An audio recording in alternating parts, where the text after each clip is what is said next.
बिस्मिल्लाहिर्रहमानिर्रहीम अस्सलाम वालेकुम। मैं हूं महरीन सब्तैन। देख रहे हैं आप मेरा यूट्यूब चैनल और फेसबुक पेज। नाज़रीन, लाहौर की तारीख का सबसे बड़ा जो एक डाका था, जहां पर लाहौर की सोने की जो मार्केट है वहां पर जिस तरह से एक शख्स ने लोगों का लाखों का सोना लूट लिया था, उनकी ज़िंदगी भर की कमाई लूट ली थी। 20 किलो से ज़ायद सोना यानी कि अरबों रुपए की चोरी करने वाला ये शख्स, जिसे लोग छल्लावा कह रहे थे, जिसने वहां पर सालों गुजारे और सालों गुजारने के बाद लोगों का एतमाद हासिल किया।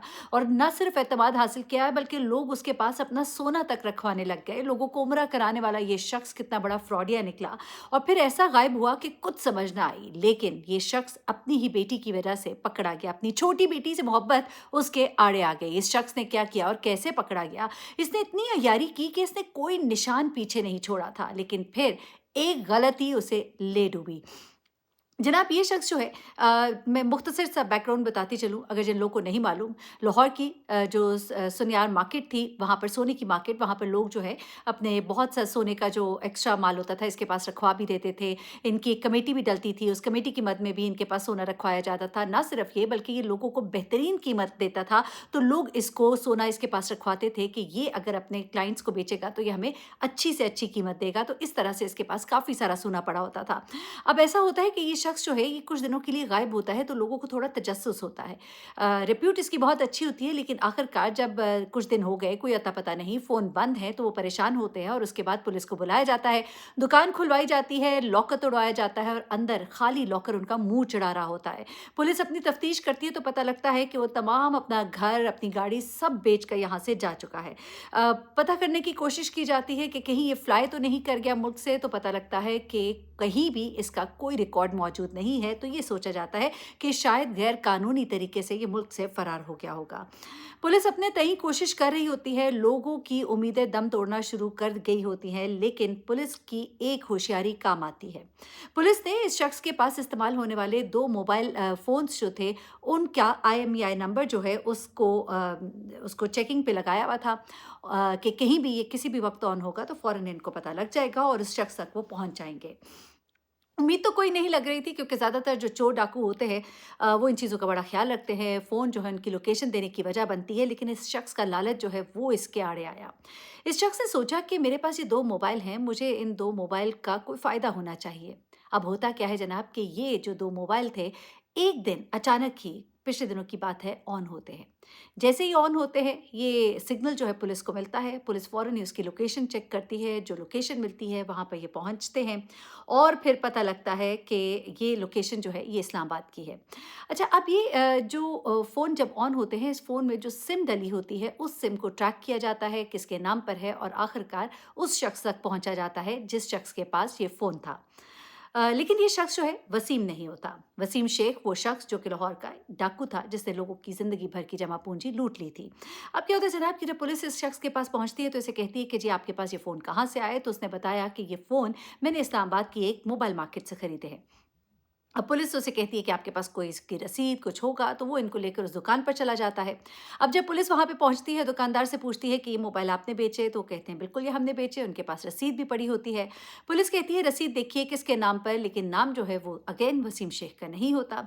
अब वो कहते हैं लेकिन ठहरिए, हमारे पास सीसीटीवी कैमरे की फुटेज मौजूद है, क्योंकि ज़्यादा देर नहीं हुई इस फ़ोन को बेचे हुए, तो इसका रिकॉर्ड इस वक्त हमारे पास मौजूद है। अब पुलिस को वो सीसीटीवी कैमरे की फुटेज उस दिन की दिखाते हैं, जिस टाइम पर वो रसीद में लिखा होता है, टाइम भी, उसका दिन भी, और वो निकाल के कहते हैं कि जी ये है वो शख्स जिसने कि ये मोबाइल बेचे थे। अब ये जो वसीम शेख का लालच था ना, वो उसके गले आया। बजाय इसके कि वो उन फ़ोन्स को डिस्कार्ड कर देता, उसने कहा नहीं जी, मैं तो इससे भी पैसे कमाऊँगा। यानी कि एक भूखा और नदीदा इंसान था, और उसने जब फ़ोन बेचा तो उस फ़ोन की वजह से ही वो फँस गया। जनाब, अब वो देखते हैं कि वो जो वीडियो है उसमें वो जो शख्स नज़र आ रहा था वो तो वसीम शेख ही था। वसीम शेख के साथ उस वक़्त एक मासूम बच्ची भी मौजूद थी। पुलिस ने पूछा कि आपको कुछ मालूम है कि ये बच्ची जो इसके साथ थी, कोई ताल्लुक इसका क्या था इससे? तो उसने कहा कि जी वो इसको बाबा कहकर बुला रही थी, वो इसकी छोटी बेटी थी। अच्छा जनाब, अब उसके बाद वो क्या करते हैं कि कहते हैं चलिए ये तो पता लगा कि ये इस्लामाबाद में ही है कहीं, जो इसने इधर आकर ये फ़ोन बेचा है। लेकिन दुकानदार कहता है कि आपके लिए एक और अच्छी खबर है कि इसने मुझसे फ़ोन खरीदा भी था। जिसने फ़ोन खरीदा था उसकी रसीद भी मेरे पास मौजूद है, और फिर वो उस फ़ोन का IMEI नंबर पुलिस को दे देता है। अब पुलिस उस नंबर को ट्रेस करती है। लकीली ये फ़ोन जो है ये ऑन होता है।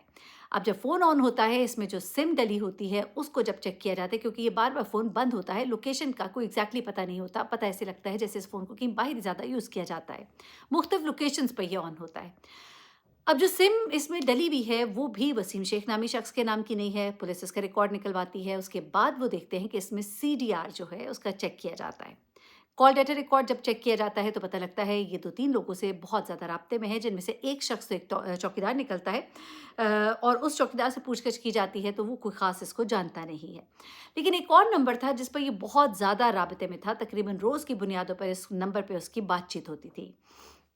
अब पुलिस उस नंबर के मालिक तक पहुँचती है। जब उस नंबर के मालिक तक पहुँचती है, तो वो एक अमीर आदमी निकलता है, प्रॉपर्टी डीलर निकलता है और बहुत से कारोबार करता है लेन-देन के कारोबार के हवाले से, ज़मीनों के हवाले से, बिल्डिंग्स के हवाले से, मकान के हवाले से। अब पुलिस जब वहाँ पर पहुँचती है और उसे बताती है कि आप एक शख्स के साथ राबिते में हैं, जिसका नंबर ये है। हमें इस शख्स की मालूमात मतलूब है। तो वो शख्स इनको बताता है कि जी हाँ, बिल्कुल ये मेरा क्लाइंट है और इस वक़्त हम इसके लिए कुछ बड़ी ही अच्छी प्रॉपर्टी देख रहे हैं, क्योंकि इसके पास काफ़ी अच्छी हेवी इन्वेस्टमेंट है और हम इसके लिए प्रॉपर्टी इस्लामाबाद में देख रहे हैं। तो पुलिस उसे कहती है कि हमें इस शख्स का एड्रेस चाहिए, हम इस तक पहुँचना चाहते हैं। अब इस बात पर वो थोड़ी-सी हीरो-हुज्जत करता है, तो पुलिस उसके साथ सख्ती इख्तियार करती है और बताती है कि ये मतलूब है, ये ना हो कि तुम भी बुरे फँस जाओ। तब वो इनको वसीम शेख का नंबर और उसका एड्रेस बताता है और फिर पुलिस उस एड्रेस पे पहुंचती है। जब पुलिस उस एड्रेस पे पहुंचती है, बेल देती है, कैमरास लगे होते हैं, पुलिस को देख लेती है वो। अच्छा, हैरत अंगेज़ तौर पर पुलिस वहाँ पर सादा कपड़ों में गई होती है, लेकिन उसके बावजूद इसको कैमरे से देखकर अंदाज़ा हो जाता है कि ये पुलिस है। वसीम जो है ये दरवाज़े पर अपना जो मेन डोर है, उस पे तो नहीं आता और बड़े प्रोटेक्टेड मेन डोर होता है कि कोई अंदर आना मुश्किल होता है लोगों का वहाँ से। तो ये अंदर से आवाज़ लगाता है कि कौन हो तुम लोग? यहाँ से चले जाओ। तो वो उन्हें कहते हैं कि जी दरवाज़ा खोलिए, हम आपसे बात करना चाहते हैं। वसीम शेख भाँप लेता है और कहता है कि अंदर नहीं आ सकते, अगर तुम अंदर आने की कोशिश की तो मैं तुम लोग को गोली मार दूँगा। अब पुलिस उसे कहती है कि बेहतर होगा आपके लिए दरवाज़ा खोल दें, वरना हमें अंदर आने का तरीका आता है। तो यहाँ पे वसीम शेख कहता है कि ऐसा करोगे तो मैं अपने आप को गोली मार लूँगा।